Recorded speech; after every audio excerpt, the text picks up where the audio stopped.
उन्होंने तो आंदा सारे क्या सीधे करना। अच्छा ऐसा है की कराना है किल कदे वास्ते सीधे कर देंगे ये छटन वास अच्छा ये शटरिंग वास्ते फटी रख के थले वाली ला के ऐ जा सामने फटी पेनी अच्छा ते ठोक दी ते अच्छा तां ते बड़ियां काबू होंदियां लैंटल दा वजन पैंदा उत्ते अच्छा हाँ फिर कोई मसला नहीं पैदा कोई मसला पा के फिर नहीं मसला ते बैंड का कोई खतरा नहीं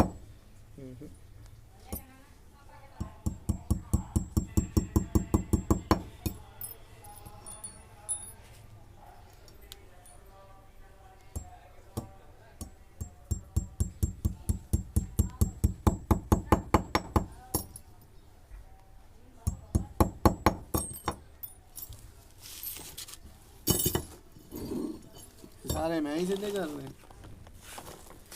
सारे तो ही सीधे करने ने हाँ यार इन्नी गर्मी है ना जुर्म तो गर्मी तो फिर ज़ाहिर है तो मेहनत करना पैना ना भाई ठंडा पानी पियाओ